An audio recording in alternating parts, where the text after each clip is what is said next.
오늘 영상은 코인과 퓨처스 거래를 처음 잡아보는 분도 따라만 하면 감이 잡히도록 5가지를 한 번에 묶어드렸습니다. 영상 끝나면 아 이렇게 하는 거구나 하고 손이 움직이실 거예요. 지갑 열기 전에 머리부터 정리해드리겠습니다. 첫 번째는 초보도 바로 거래를 흉내낼 수 있게 화면 보면서 그대로 따라하는 코인 거래 방법입니다. 현물과 선물의 차이, 주문 버튼의 의미, 진입과 청산 순서까지 손에 익는 순서로 보여드릴게요. 두 번째는 네이버 코인 커뮤니티에서 한동안 난리였죠. 300만원으로 시작해 1억 8천만원까지 불렸다고 알려진 중학생 단타 방식, 그 핵심 리듬을 초보 눈높이로 풀어서 보여드리겠습니다. 포인트는 빠른 판단, 짧은 승부입니다. 세 번째는 단타에서 진짜 무서운 적, 거래 수수료를 최대한 깎아먹는 꿀팁입니다. 같은 매매라도 수수료가 줄면 살아남는 체력이 달라져요. 수익이 나는데도 계좌가 안 느는 이유, 대부분 수수료에서 시작합니다. 네 번째는 AI를 활용해서 하루 50만원씩 매일 수익을 쌓는다는 단타 루틴입니다. 무작정 자동 매매가 아니라 AI를 신호등처럼 써서 타이밍을 잡는 방식이에요. 오늘의 변동성, 강한 구간을 빠르게 요약받는 느낌으로 쓰시면 됩니다. 다섯 번째는 첫 거래에서 내 돈을 입금하지 않아도 가입 이벤트로 $100를 받고 그걸로 코인 거래를 경험하는 방법입니다. 처음엔 돈보다 연습 기회가 더 중요하거든요. 버튼 누르는 공포부터 없애는 데 딱입니다. 이 영상 고정 댓글에 수수료 최대 할인 받는 방법, 그리고 $100 받고 가입하는 링크를 한 번에 모아두었습니다. 영상 보시다가 어디서 하죠? 싶으면 고정 댓글부터 확인해주세요. 찾느라 흐름 끊기면 손맛이 죽습니다. 솔직히 $100로 바로 10억을 만들 순 없습니다. 그래도 내 돈을 입금하지 않고 거래를 공부해볼 수 있고, 레버리지를 잘 활용해 거래에 성공하면 몇백만원을 만드는 그림도 나올 수 있습니다. 공부 겸 실전으로 한 번은 꼭 해보세요. 이제 왜 하필 코인이냐부터 아주 직관적으로 말씀드릴게요. 어려운 이론 말고 숫자 몇 개로 바로 느낌 오게 만들어 드리겠습니다. 이 부분만 이해해도 시장을 보는 눈이 달라집니다. 우리가 딱 10년 전 금이든 주식이든 코인이든 부동산이든 똑같이 1,000만원을 넣어뒀다고 치죠. 그 1,000만원이 지금 얼마가 됐을지 상상만 해도 답이 나오실 겁니다. 같은 시간인데 결과가 이렇게 갈립니다.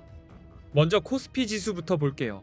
10년 전에 비해 약 2.66배 올랐으니 2016년에 1,000만원을 지수 추종형 주식에 넣었다면 대략 2,660만원 정도로 불어났다는 계산이 나옵니다.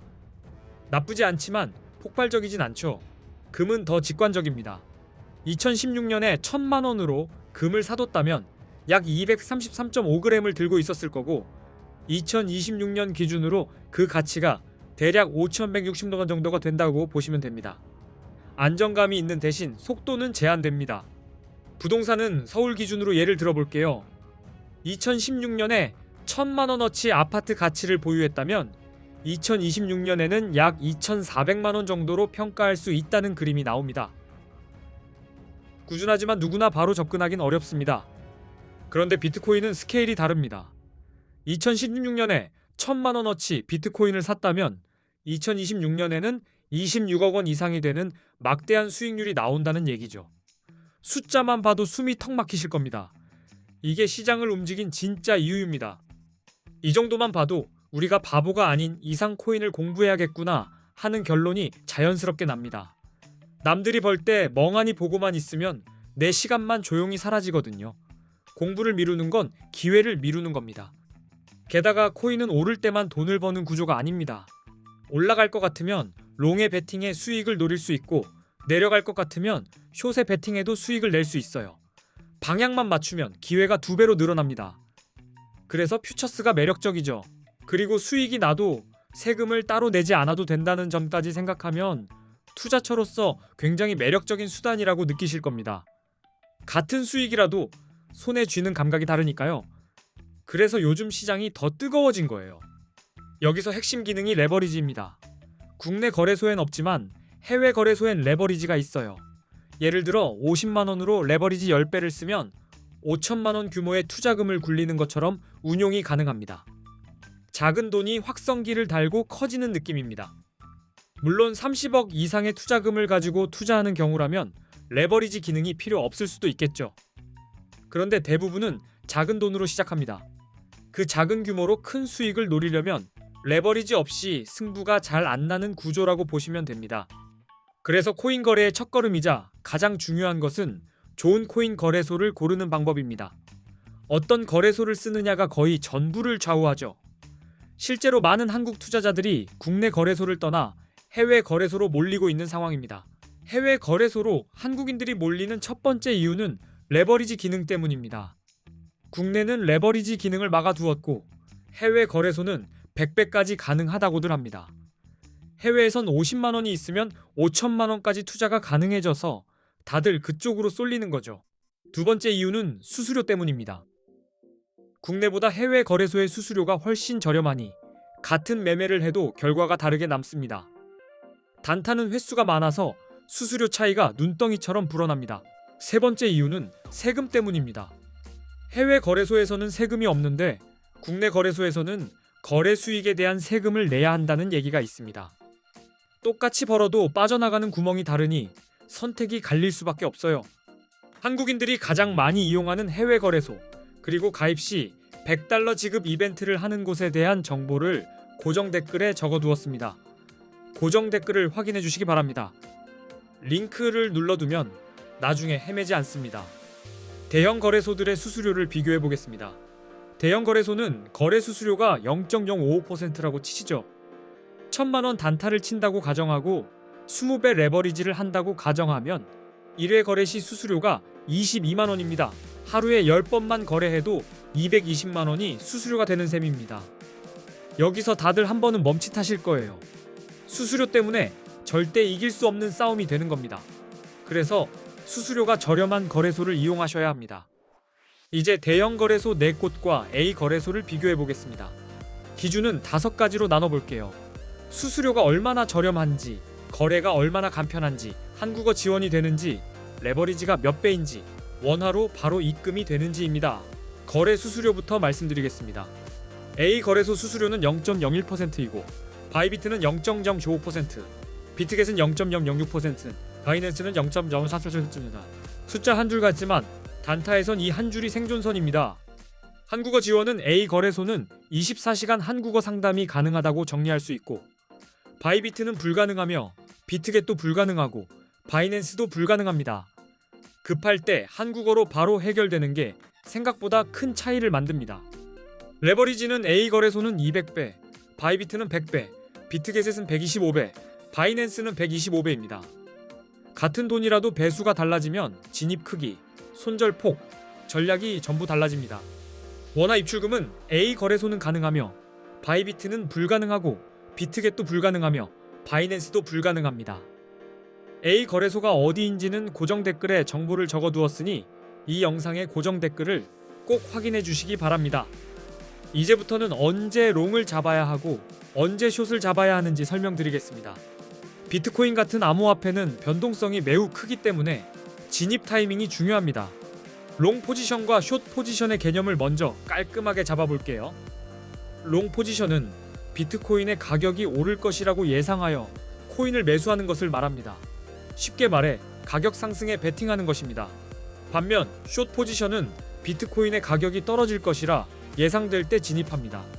가격 하락에 베팅하는 게 숏입니다. 먼저 롱을 보겠습니다. 차트에서 강한 상승 추세가 보일 경우 진입을 고민할 수 있어요. 비트코인이 상승 추세에 있고 여러 차례 고점을 높여가며 올라간다면 롱이 유리해질 수 있습니다. 흐름이 위로 달릴 때는 억지로 거꾸로 서지 마세요. 기술적 분석에서는 50일 이동평균선이 150일 이동평균선을 돌파할 때 흔히 골든 크로스라고 부르며 강한 상승 신호로 해석됩니다. 차트에서 이 장면이 나오면 바람이 등 뒤에서 분다고 생각하시면 이해가 빠릅니다. 또 거래량이 증가할 때도 롱을 생각해 볼 수 있습니다. 가격이 오를 때 거래량이 함께 증가하는 경우는 시장의 신뢰도가 높아진다는 신호로 볼 수 있어요. 이런 경우 상승이 더 강력해질 가능성을 의미합니다. 뉴스도 잘 확인해야 합니다. 규제 완화, 대형 기관 투자자들의 진입, ETF 승인 같은 긍정적인 외부 요인은 가격을 끌어올립니다. 이런 뉴스가 나올 때 롱을 잡는 것이 성공 확률이 높을 수 있습니다. 시장은 이야기로 움직일 때가 많거든요. 이번엔 숏입니다. 우선 차트에서 하락 추세일 경우 진입을 생각할 수 있습니다. 가격이 지속적으로 낮아지는 패턴이 나타날 때, 특히 저점이 계속 낮아지는 경우 숏이 유리할 수 있어요. 내려가는 계단을 굳이 거슬러 오르지 마세요. 기술적 분석에서는 50일 이동평균선이 150일 이동평균선을 아래로 내려갈 때 데드크로스라고 하며 하락 신호로 해석할 수 있습니다. 이 신호가 뜰 때는 하락 흐름이 힘을 얻는다고 보는 분들이 많습니다. 또 거래량이 감소하고 있을 때 하락을 예상할 수 있습니다. 비트코인의 가격이 상승할 때 거래량이 줄어들면 상승세가 약해지고 있다는 신호일 수 있어요. 이런 경우 가격이 곧 하락할 가능성이 크다는 의미로 볼 수 있습니다. 부정적인 뉴스도 가격 하락에 영향을 줍니다. 규제 강화, 해킹 사고, 주요 국가들의 암호화폐 규제 정책 강화 같은 소식은 하락의 원인이 될 수 있어요. 이런 흐름에서는 숏 포지션을 취하는 것이 유리할 수 있습니다. 그리고 비트코인 시장에서는 기술적 분석이 꽤 중요합니다. 유명한 신호로는 RSI, 맥디, 볼린저 밴드가 있습니다. 지표는 미래를 맞히는 마법이 아니라 지금 분위기를 숫자로 번역해주는 도구라고 생각하시면 됩니다. RSI를 통해 과매수 또는 과매도 상태를 판단할 수 있습니다. RSI가 70 이상일 때는 과매수로 해석되어 숏을 고려할 수 있고 30 이하일 때는 과매도로 해석되어 롱이 유리할 수 있습니다. 과열과 침체의 끝에서 기회가 보입니다.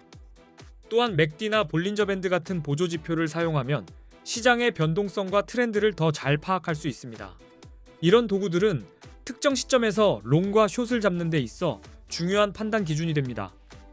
여러 신호가 같은 방향을 가리킬 때 확신이 커집니다. 따라서 롱을 잡을 때는 상승 추세와 긍정적 신호를 확인하고 숏은 하락 추세와 부정적인 신호를 근거로 결정하셔야 합니다. 오늘 설명한 흐름만 익혀도 진입이 감이 아니라 근거로 바뀌실 겁니다. 이 영상이 코인 단타 하시는데 도움이 되셨습니까? 고정 댓글에는 정말 기가 막힌 꿀팁을 정리해 두었으니 꼭 고정 댓글도 확인해 주시기 바랍니다. 수수료 할인과 100달러 가입 방법 두 가지는 놓치시면 손해입니다. 앞으로도 좋은 영상 많이 올리겠습니다. 끝까지 시청해 주셔서 감사합니다. 다음 영상에서는 실제 화면 흐름으로 주문 넣는 장면까지 더 쉽게 보여드릴게요. 오늘 배운 것 바로 적용해 보시면 체감이 확 옵니다.